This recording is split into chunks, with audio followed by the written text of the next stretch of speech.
El Señor esté con ustedes. Lectura del Santo Evangelio según San Mateo.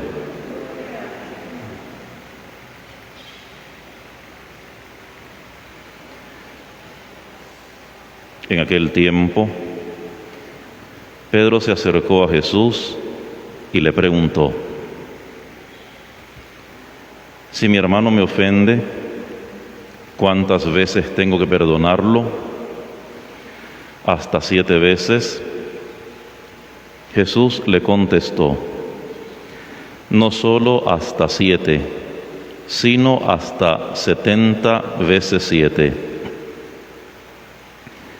Entonces Jesús les dijo: el reino de los cielos es semejante a un rey que quiso ajustar cuentas con sus servidores. El primero que le presentaron le debía muchos millones. Como no tenía con qué pagar, el Señor mandó que lo vendieran a él, a su mujer, a sus hijos y a todas sus posesiones para saldar la deuda. El servidor, arrojándose a sus pies, le suplicaba diciendo: ten paciencia conmigo y te lo pagaré todo. El rey tuvo lástima de aquel servidor, lo soltó y hasta le perdonó la deuda. Pero apenas había salido aquel servidor, se encontró con uno de sus compañeros que le debía poco dinero. Entonces lo agarró por el cuello y casi lo estrangulaba, mientras le decía: págame lo que me debes. El compañero se le arrodilló y le suplicaba: ten paciencia conmigo y te lo pagaré todo. Pero el otro no quiso escucharlo, sino que fue y lo metió en la cárcel hasta que le pagara la deuda. Al ver lo ocurrido, sus compañeros se llenaron de indignación y fueron a contarle al rey lo sucedido. Entonces el Señor lo llamó y le dijo: siervo malvado, te perdoné toda aquella deuda porque me lo suplicaste. ¿No debías tú también haber tenido compasión de tu compañero, como yo tuve compasión de ti? Y el Señor, encolerizado, lo entregó a los verdugos para que no lo soltaran hasta que pagara lo que debía. Pues lo mismo hará mi Padre Celestial con ustedes, si cada cual no perdona de corazón a su hermano. Cuando Jesús terminó de hablar, salió de Galilea y fue a la región de Judea, que queda al otro lado del Jordán. Palabra del Señor. Gloria a ti, Señor Jesús. Siéntense.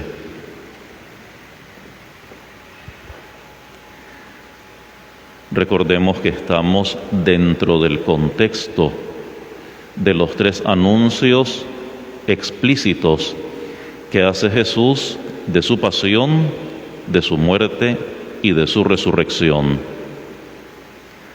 Cuando el Padre le revela a Jesús de qué forma debe de llevar a cabo el plan de la salvación y de la redención, que es con su muerte en la cruz, Jesús toma en cierto momento de su vida y de su ministerio público la firme determinación, la decisión de ir a Jerusalén, porque Jerusalén será el lugar de su pasión, de su muerte y de su resurrección. Mientras va por el camino, Jesús va trazando el camino como maestro que deben de seguir sus discípulos. Y por eso nos dice en el Evangelio: yo soy el camino y la verdad y la vida. Y esto indica ser como Él, la imitación y también el seguimiento de Cristo. Por eso nuevamente tenemos que recordar, según los escrituristas, la verdadera traducción de aquellas frases de Jesús a Pedro cuando trató de convencerle que no era eso lo que ellos esperaban y que eso no podía sucederle al Señor, una muerte en cruz, siempre se ha traducido como apártate de mí, Satanás. Pero muchos escrituristas dicen que mejor se traduce por colócate detrás de mí, Satanás. No quieras desviarme del camino que el Padre me está indicando, y ese camino es el que ustedes también tienen que seguir detrás de mí. Yo soy el pastor y ustedes serán las ovejas.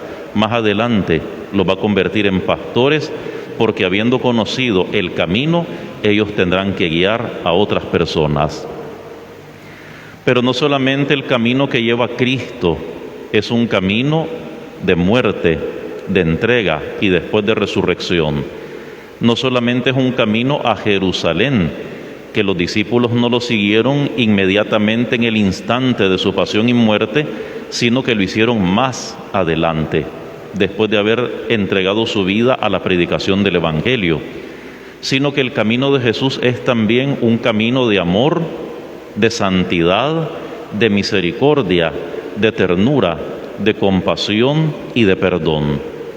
Y por eso nos ha dejado en estos 2 días, ayer y hoy, 2 ejemplos, 2 enseñanzas de cómo podemos ser verdaderos cristianos, cómo podemos ser verdaderos discípulos, siguiendo a Cristo por el camino de la caridad, de la ternura, del perdón, del amor y de la compasión. Primero nos hablaba ayer de 2 obras grandes de misericordia: corregir al que comete errores y dar buen consejo al que lo amerita, al que lo necesita. Ayer el Señor nos hablaba acerca de la corrección fraterna, cómo cada uno de nosotros debemos de ocuparnos y preocuparnos de nuestra propia salvación, trabajar en nuestra propia salvación, evitando el pecado, evitando las malas acciones, abundando en obras buenas. Pero también nos debemos de ocupar y de preocupar por la salvación de los demás. ¿De qué forma? El Señor nos dice: ustedes son la luz del mundo y la sal de la tierra. ¿Y de qué forma vamos a alumbrar los pasos de otras personas? Con nuestra palabra, es decir, con nuestra predicación de la palabra de Dios, con nuestros consejos, con nuestras correcciones, pero también nuestras obras, nuestro testimonio de vida, nuestro ejemplo se convertirá en luz para otras personas. ¿De qué forma nosotros podemos ser luz entonces? Ayudando a los otros que se aparten de su vida de pecado y que sigan de esa forma al Señor. Si tu hermano peca, repréndele, exhórtale. Si tu hermano te escucha, habrás salvado a tu hermano. Una gran obra de amor, de compasión, de ternura y de caridad: enseñar al que no sabe, dar buen consejo al que lo necesita y corregir al que está en el pecado o en el error.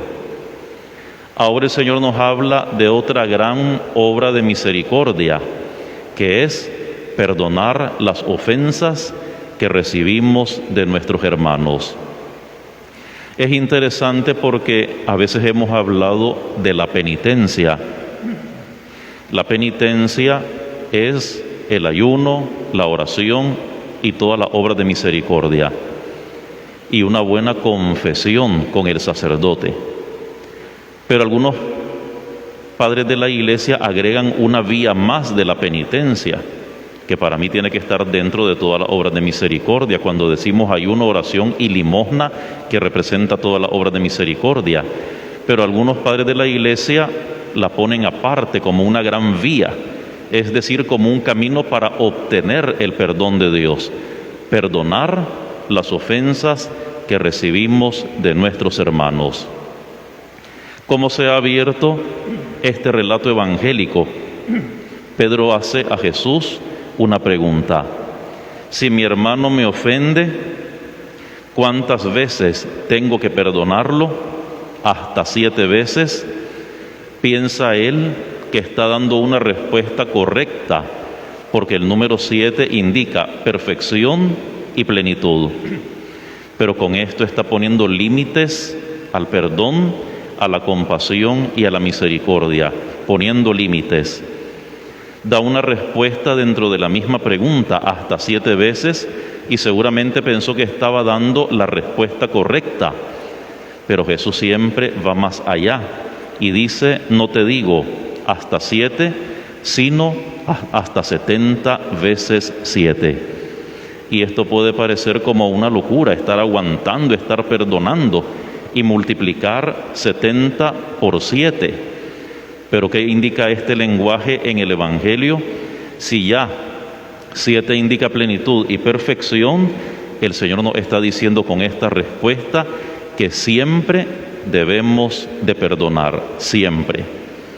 Y esto nos hace recordar la oración del Padre Nuestro con sus peticiones, 3 que se refieren a Dios y 4 que redundan en favor nuestro, donde decimos: perdona nuestras ofensas, como nosotros perdonamos a los que nos ofenden.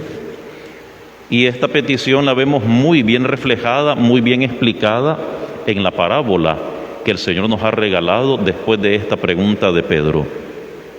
Es interesante centrarnos en el cómo, porque por ejemplo podríamos nosotros pensar que implícitamente está esta petición de pedir perdón en las primeras 3 peticiones: santificado sea tu nombre, venga a nosotros tu reino, hágase tu voluntad, como si le estuviéramos ahí ya pidiendo perdón al Señor.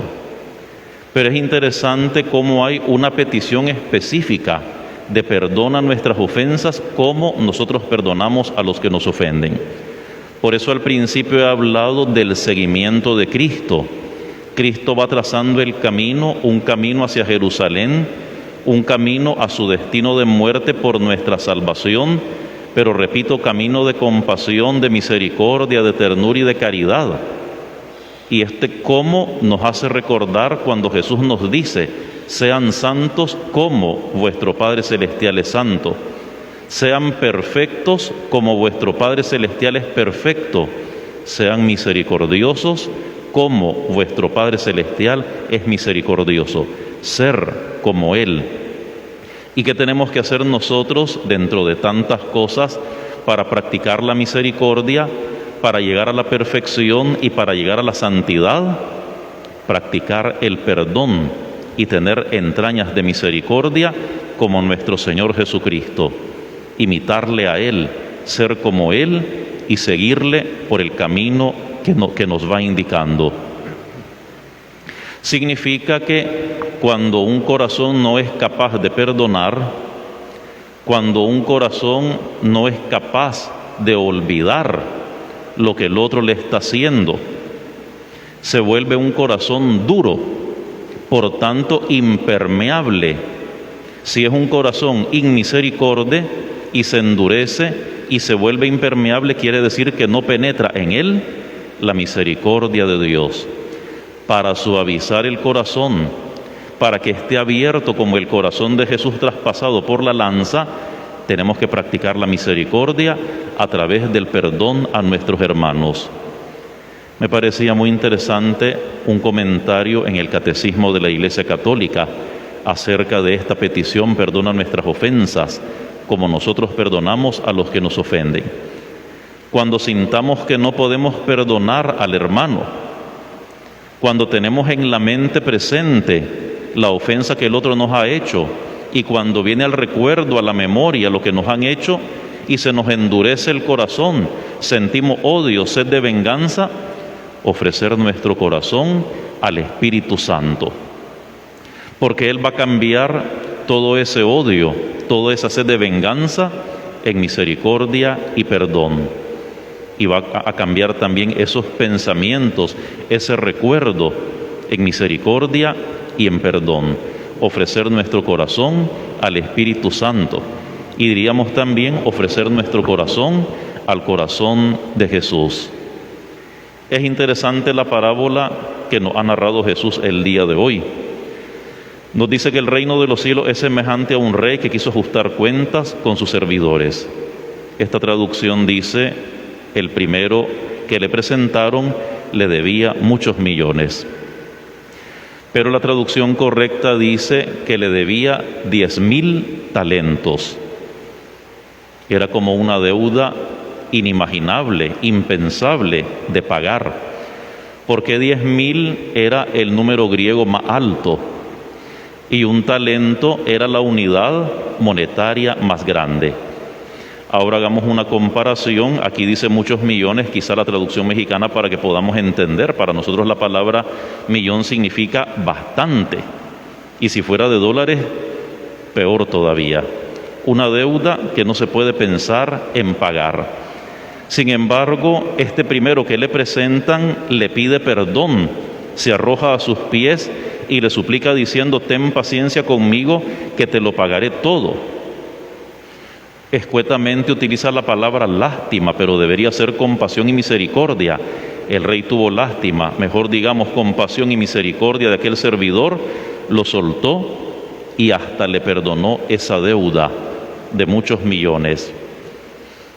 Esto puede representar a Dios y a cada uno de nosotros. ¿Cuántos millones le debemos al Señor con nuestros pecados? ¿Cuántas ofensas hemos hecho a Dios por medio de nuestros pecados?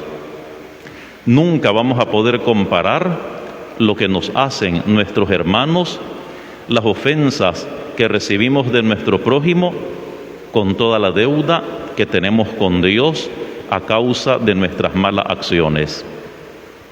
¿Qué hizo este hombre que salió perdonado, que experimentó el sabor de la misericordia del rey? Debería él haber actuado igual que el rey. El rey le dio el ejemplo y él tenía que imitar al rey.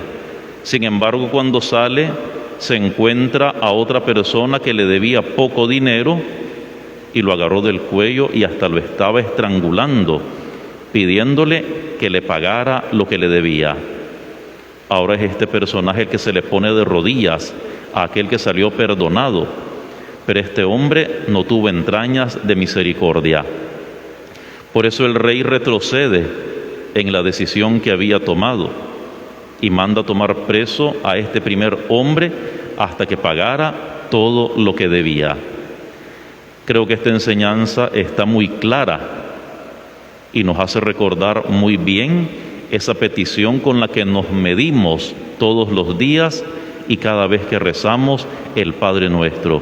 Perdona, Señor, nuestras ofensas, nuestros pecados, así como nosotros perdonamos a los que nos ofenden. Que el Señor nos dé un corazón misericordioso y que podamos seguirle como discípulos y cristianos por este camino del amor y del perdón.